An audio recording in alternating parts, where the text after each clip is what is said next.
Hello, my name is Dwayne Westmoreland. As a currently retired educator with over 30 years in Jefferson County, I have vivid memories of sitting where you're presently sitting, going through orientation, prior to the first day the students arrive.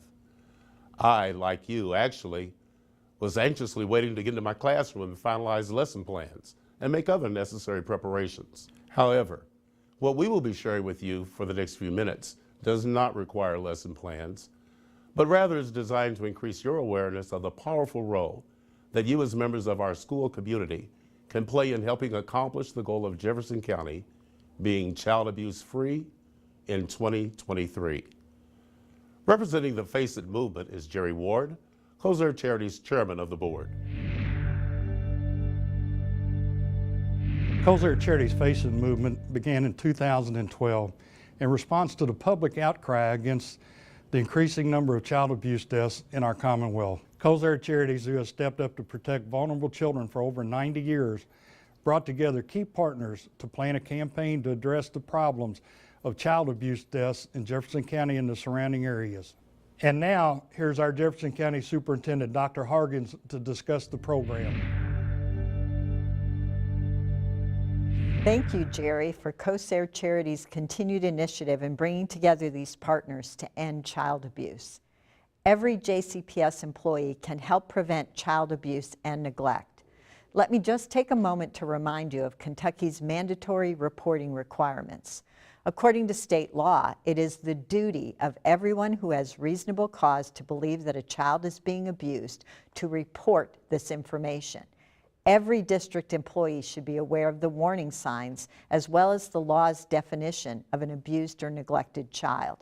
Please contact your principal or supervisor if you need more information or if you need to know how or where to make a report.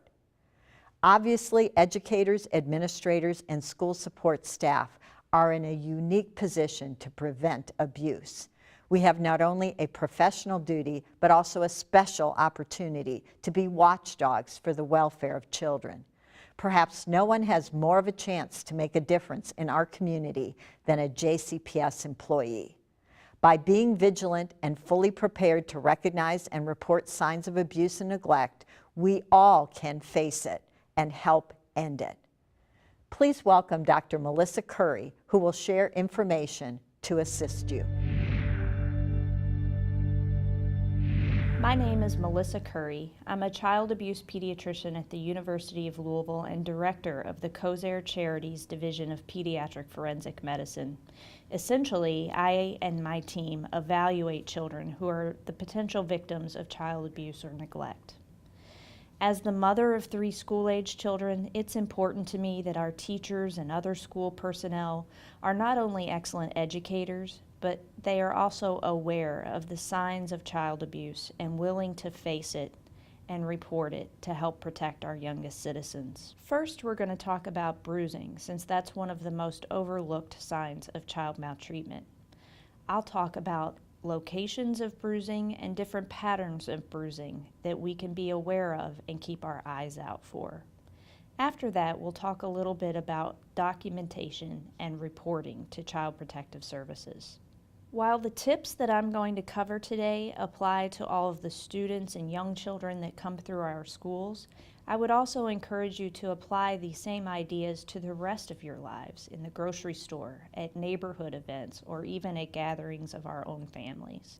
As I mentioned before, bruising is the most commonly missed sign of child maltreatment. Keep the 10 bruising rule in mind.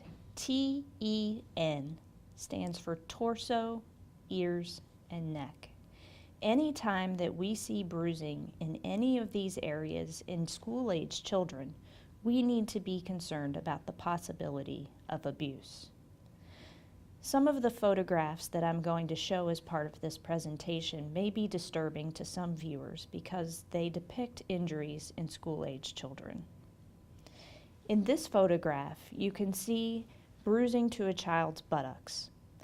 Now, obviously, this body part is not generally going to be visible in a child who is clothed and at school. However, sometimes we do get glimpses of the edges of these injuries when children bend over to pick up a backpack, for example. So the reason that I am showing them here is so that you understand that while the bulk of the injury may not be visible, even if you see hints of injury under or around clothing, this can be an important thing to identify. In these images, you can see injuries to children's ears. Now, ear bruising can have lots of different appearances and colors and locations within the ear itself. However, studies have shown that ear injuries in general are very rare from accidents in young children. Consequently, whether the bruises are subtle or very obvious, whether they're dark purple or even the faintest of red, if we see injuries to the ears of our students, this is worthy of notice. Neck bruising. The neck is actually a fairly protected part of a young child's anatomy. When children fall, or even when they're wrestling or playing on playground equipment, the neck very, very rarely gets injured accidentally. So when bruises or other marks become visible on the necks of our children, that can be a red flag. In particular, pay attention if you see bruises on the underside of the chin, near the jawline. This can be a sign of a particularly high-risk situation. One other thing to be aware of is young infants should not have bruises at all. Now, obviously, our youngest infants aren't our students yet, but sometimes they are visible in the school building and at school functions because they are there with their siblings. If you see bruises on babies, either in the school setting or out in public, please take notice, document, and make the call to report. Bruising on babies is not normal, and sometimes the observation of an astute bystander can make the difference for the safety of a young child. Other kinds of bruises to recognize are patterned bruises, and the two most common patterned bruises that we see in school-age children are slap marks and loop marks. Here are some examples of slap marks. These bruises typically have a stripe-like appearance. Their most common location is on the left side of the face, but they can really be seen anywhere. In this child, the history was that he had run into a wall. Now, running into a rigid object will not leave behind linear bruises such as this.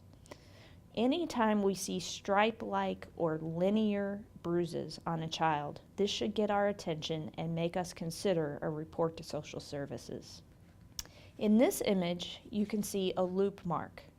Now, these other dark areas here are actually chickenpox scars, so you can disregard those. But this U-shaped injury, especially with this part of the injury that looks like a double train track, this is what we call a loop mark. We see this injury anytime a flexible object is bent over upon itself and used to strike a child.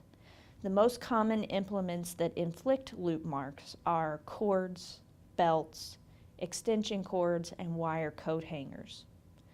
You can see in some of these subsequent images that loop marks can have various different appearances, but many times they will have this U-shaped component and the double train track component. If we see those, they need to be documented and reported immediately. Loop marks, along with slap marks, are diagnostic findings of inflicted injury. In addition to bruising and other injuries, other things to watch for include children who wear long sleeves or long pants or even turtleneck clothing when it's hot or warm outside. This can be an attempt by either the child or the caregivers to hide injuries. Should you notice this, it's perfectly acceptable to ask the child to push up their sleeves or show you the skin of their neck, so that you can ensure that they are not injured. Another common pattern is that sometimes children are kept home for school for a day or two when their injuries are particularly severe or too likely to be noticed. If a child tends to miss a day or two and then return to school with injuries that look relatively new, this can be a red flag. This is worth discussing with school administration to make the decision about whether a call to Child Protective Services is indicated. Once you've identified a child who has some findings that you find concerning, it's perfectly okay to ask the child what happened. You can ask open-ended questions that aren't leading. In other words, things like, what happened? Or how did you get that boo-boo? What we don't want to do is ask questions that are too specific or that imply that the injury was inflicted, such as who hurt you. Documentation. Documentation is critical when it comes to child abuse reporting.